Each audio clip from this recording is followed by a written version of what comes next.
Peristiwa di dalam Injil Yohanes pasal yang ke-8 ayat yang ketiga sampai 11 itu merupakan satu peristiwa yang sangat terkenal dan di dalamnya mengandung makna-makna pengajaran yang begitu penting, yaitu tentang dua hal yang utama, yaitu yang pertama adalah tentang pertobatan, di mana wanita yang tertangkap basah yang sedang berdosa atau berzina itu mengadakan pertobatan yang nyata yang diketahui oleh Yesus sebagai Tuhan.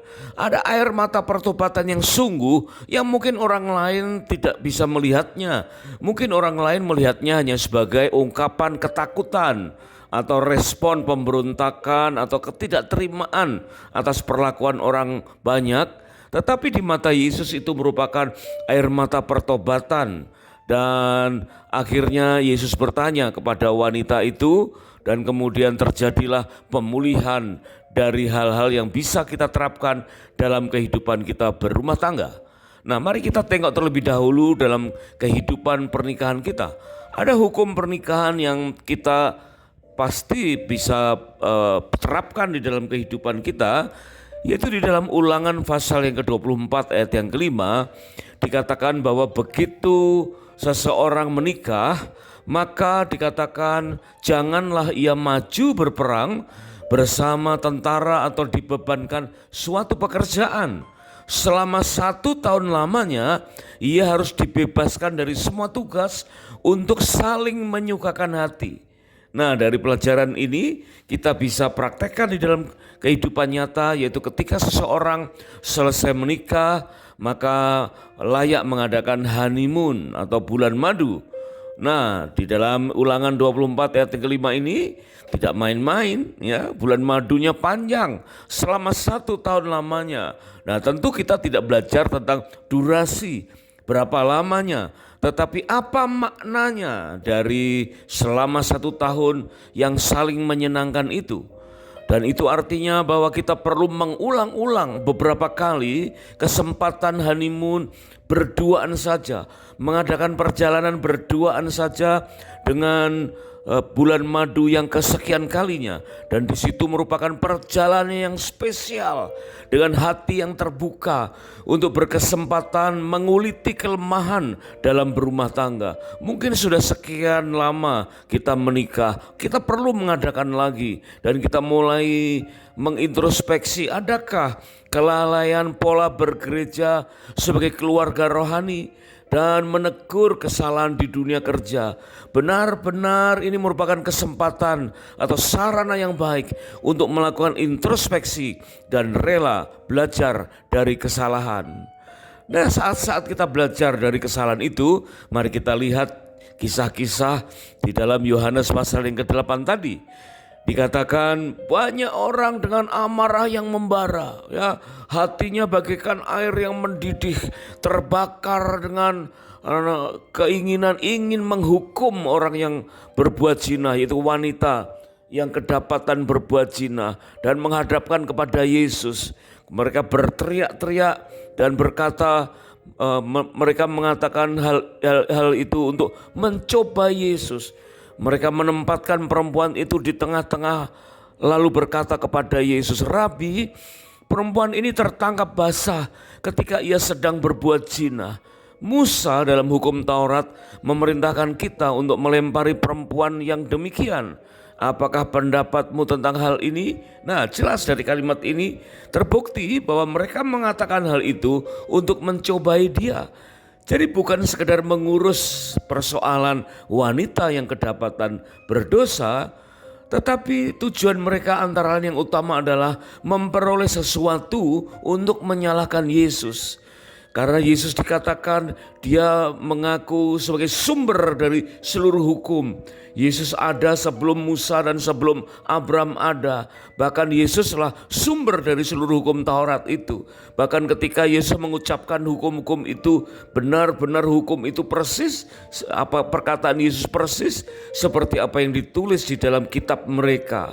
Yesus sebagai teladan kita, dia sering menghadapi ujian berbagai pihak melalui berbagai motif. Nah, hari ini hal apa yang kita bisa petik dari peristiwa itu? Sehingga singkat cerita dikatakan Yesus membungkuk lalu menulis dengan jarinya di tanah. Lalu ia membungkuk pula dan menulis di tanah untuk yang kedua kalinya. Ya, kita tidak tahu apa yang Yesus tulis di tanah itu dengan jarinya. Banyak spekulasi tentang kira-kira apa yang Yesus tuliskan. Entahkah Yesus menulis tentang 10 hukum Taurat, ataukah daftar dosa lain yang sedang diperbuat oleh orang-orang banyak yang mengelilinginya, atau menuliskan kedua-duanya. Nah, kemudian mereka berteriak-teriak dan menanti kira-kira sikap apa yang akan diambil oleh Tuhan Yesus. Nah, inilah pelajaran kita, ya. Tuhan Yesus bangkit berdiri dan ia berkata, barang siapa di antara kamu tidak berdosa, hendaklah ia yang pertama melemparkan batu kepada perempuan itu. Nah, ternyata setelah mereka mendengar perkataan itu, pergilah mereka seorang demi seorang, mulai dari yang tertua. Bisa saja yang tertua itu cepat menyadari dosanya, yang kemudian diikuti oleh orang-orang lain yang lebih muda, dan akhirnya tinggallah Yesus seorang diri dengan perempuan itu yang tetap di tempatnya. Tentu kita perlu meneliti keadaan itu dan mempertanyakannya. Mengapa orang-orang pergi meninggalkan Yesus dan wanita itu? Mungkin karena tertegur telah berbuat dosa dan tidak jadi melemparkan batu kepada perempuan yang berdosa itu. Ya, mereka menyadari dirinya telah berdosa dan mereka pergi dari kalangan itu. Ini sesuatu yang perlu dipertanyakan. Ketika seseorang ditegur dosanya, kenapa harus menghindar? Kenapa harus lari dari kenyataan? Seharusnya sebagaimana wanita itu bertobat, mengeluarkan air mata pertobatan, dan akhirnya menghadapi kelahiran yang baru karena menerima pengampunan dari Tuhan. Seharusnya masa yang banyak itu, harusnya satu demi satu merasa tertegur oleh tulisan tangan Yesus di tanah itu. Merasa bahwa mereka tidak ada satupun yang terhindar dari 10 hukum Taurat. Tidak ada satupun dari mereka yang beringas itu yang dapat menghindar dari rincian-rincian dosa yang Yesus tuliskan dengan jarinya di tanah. Maka seharusnya lah mereka menghampiri Yesus, berlutut, kalau perlu menangis, mengeluarkan air mata pertobatan sungguh dan bertobat dan meninggalkan dosanya. Tetapi apa yang mereka lakukan? Mereka menghindar dari Yesus, mereka menjauh dari kerumunan. Bahkan satu demi satu semua orang yang berkerumun, yang tadinya ingin melakukan sesuatu tindakan, maka mereka akhirnya melakukan tindakan melarikan diri dari kenyataan.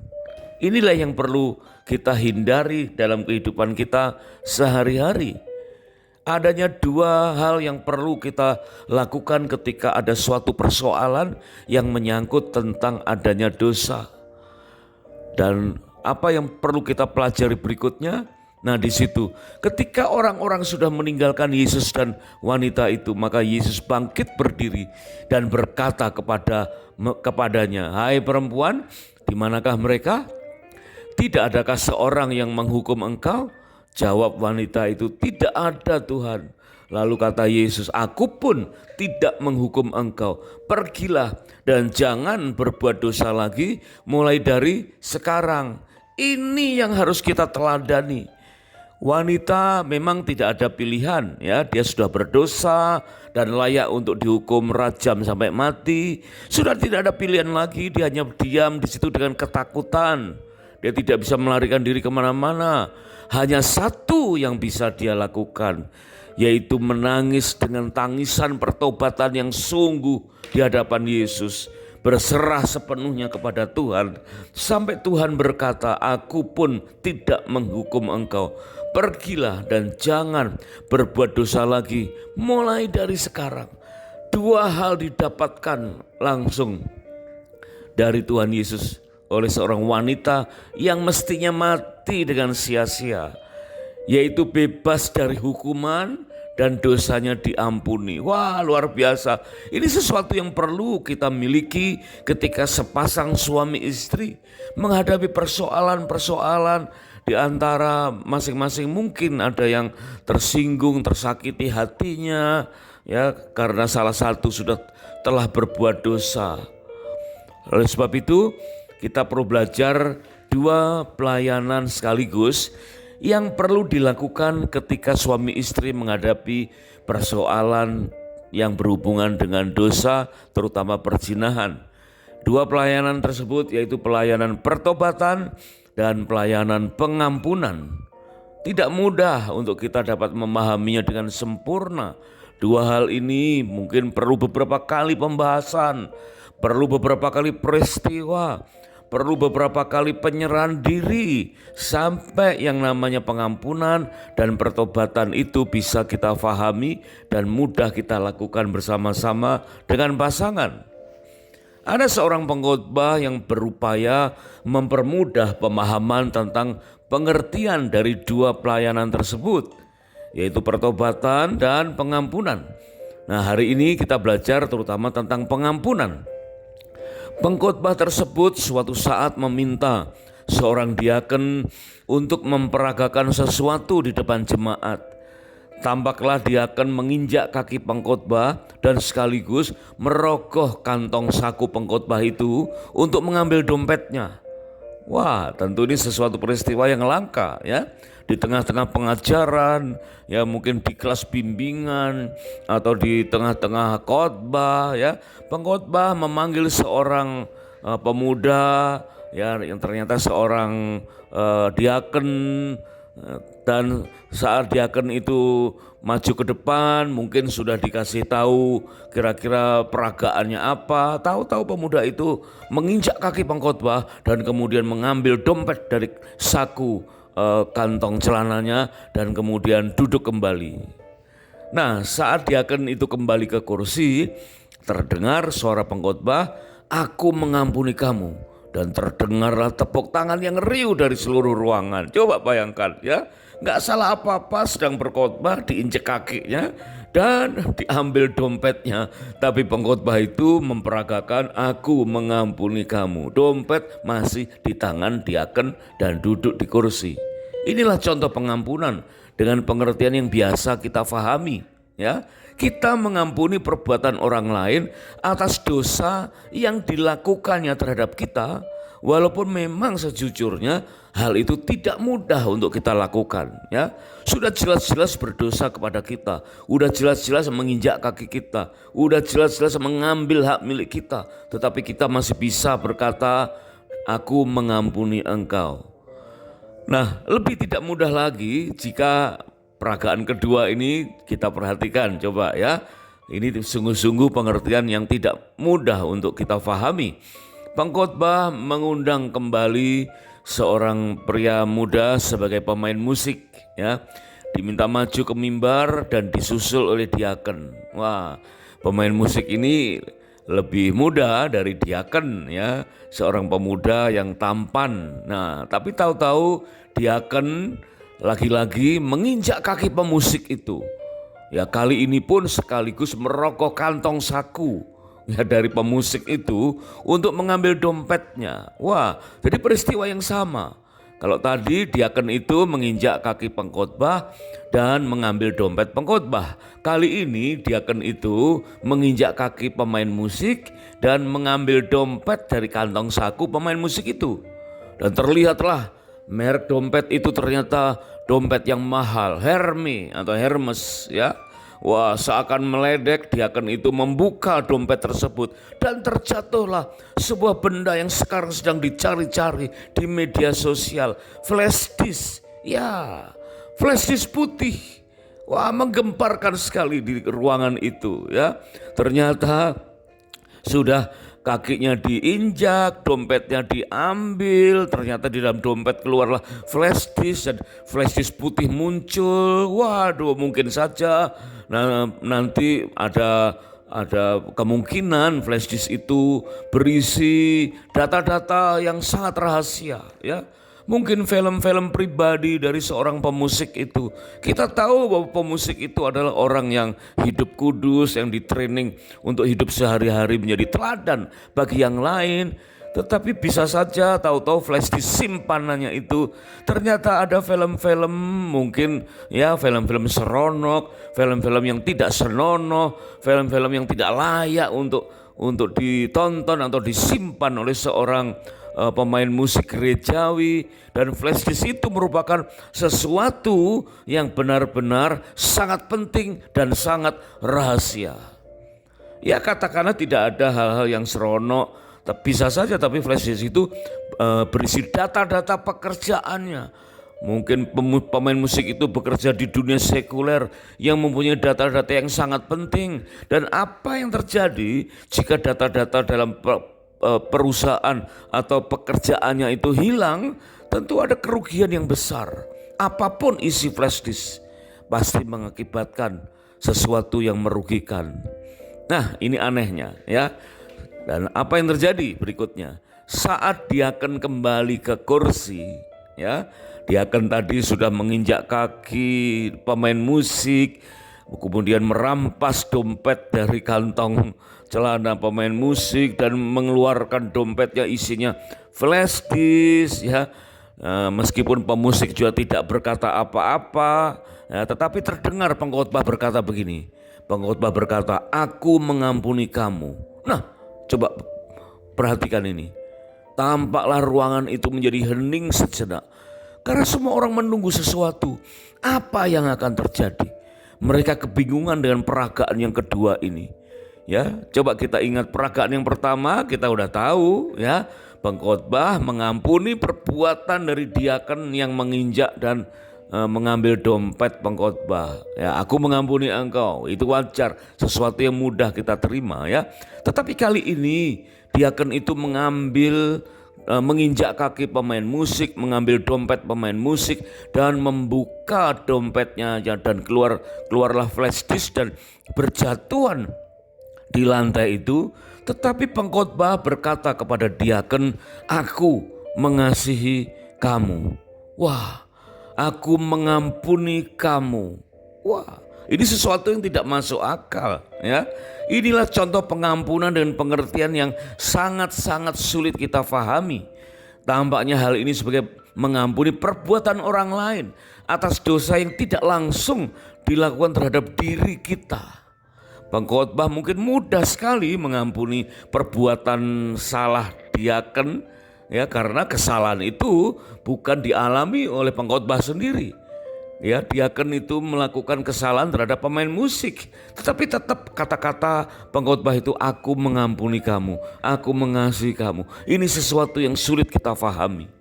Tentu kita dapat menyimpulkan bahwa pengampunan dalam peragaan yang kedua ini sebagai pengampunan yang mungkin sangat mudah justru kita lakukan ya, karena tidak berhubungan dengan kita.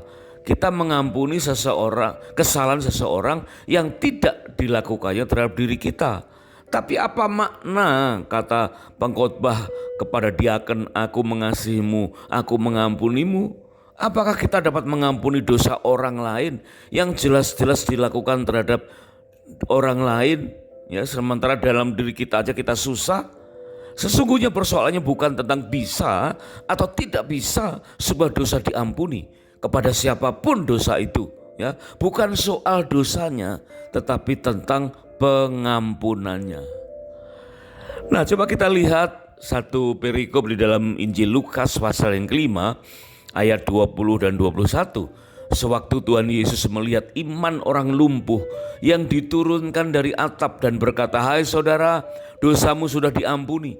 Ahli-ahli Taurat dan orang-orang Farisi berpikir dalam hatinya, "Siapakah orang yang menghujat Allah ini? Siapa yang dapat mengampuni dosa selain daripada Allah sendiri?"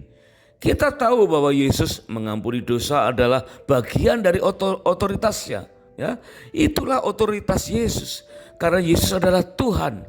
Seringkali kita memahami kisah tersebut untuk menekankan tentang iman dari orang yang lumpuh.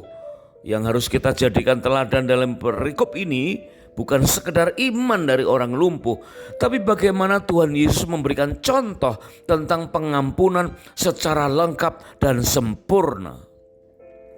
Mengampuni perbuatan orang lain atas dosa yang dilakukan terhadap diri kita, meskipun itu tidak mudah, terlebih tidak mudah lagi mengampuni dosa pasangan atau perbuatan yang tidak langsung berhubungan dengan kita, atau mengampuni pasangan lebih dari besarnya dosa yang sanggup kita ketahui atau kita fahami. Sungguh tidak mudah. Nah, ini contohnya ya. Saat pasangan mendadak berkata,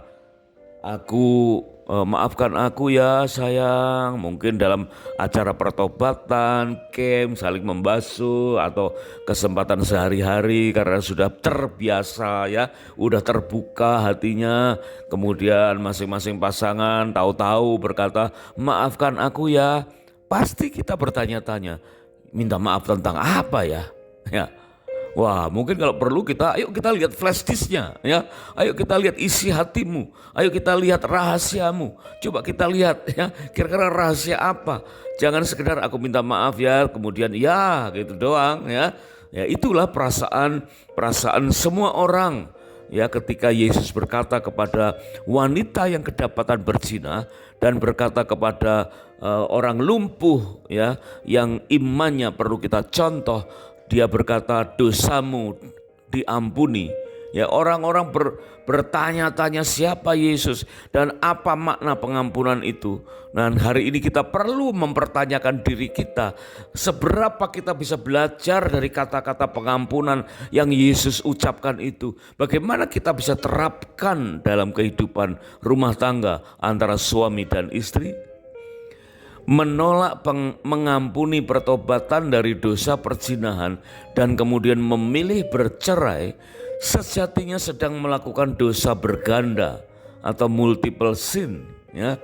Mengampuni harusnya berhenti di persoalan mengampuni dari dosa yang pertama, bukan melakukan perbuatan dosa berganda ya, dengan bercerai apalagi menikah lagi. Wah, itu berlipat-lipat ya. Nah, dalam hal suami istri terampil saling mengampuni, meskipun pasangan kita sudah menjelaskan beberapa kesalahan yang pernah dilakukannya, seringkali kita berpikir jangan-jangan masih ada lagi, jangan-jangan ada dosa lain yang disembunyikannya ya, jangan-jangan. Nah, itulah penghambat dari pengampunan. Padahal pertobatan itu harus diawali dari benar-benar penyadaran ya, penyangkalan diri dan berjanji tidak melakukan dosa itu sejak dari sekarang. Maka kalau kita lakukan pertobatan dengan sungguh dan kemudian pengampunan dengan sungguh, maka dijauhkanlah kiranya alasan-alasan untuk berpisah atau bercerai, sehingga keluarga atau rumah tangga kita bisa bertahan dan menjadi teladan bagi keluarga besar kita. Hukum formal yang membedakan antara moikia dan porneia, yaitu perzinahan bagi yang sudah menikah, kita perlu bedakan dengan percabulan bagi yang bertunangan ya.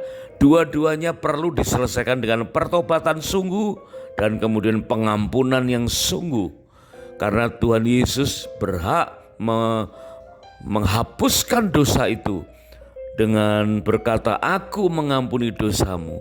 Di dalam doa Bapa kami tentu kita hampir setiap hari berdoa ya, ampunilah dosa kami seperti kami mengampuni orang yang bersalah kepada kami. Nah, itu perlu kita praktekkan sehari-hari pula dalam kehidupan berumah tangga kita. Saling mengampuni antara suami dan istri, sehingga Tuhan pun mengampuni dosa-dosa kita dan kita mendengar apa yang dikatakan Tuhan Yesus, aku tidak menghukum engkau, dosamu aku ampuni, dan jangan berbuat dosa lagi mulai dari sekarang. Pernikahan setelah bercerai ibarat menceburkan diri ke dalam jurang. Jauhi jurang, selamatkan rumah tangga. Karena bercerai itu dosa, kemudian menikah lagi setelah bercerai itu pun berdosa. Ya, itu merupakan jurang yang amat sangat dalam, dan inilah yang perlu kita lakukan dalam kehidupan rumah tangga kita. Jauhi keputusan untuk bercerai, Meskipun katakanlah flash disk milik pasangan kita terungkap berbagai hal, ayo kita ampuni saja ya. Kita maafkan, kita ampuni. Toh Tuhan juga sudah mengampuni kita, dan biarlah pasangan masing-masing juga memahami makna pertobatan yang sungguh, sehingga dua pelayanan itu terjadi sekaligus. Dua hal itu terjadi sekaligus, yaitu pertobatan dan pengampunan.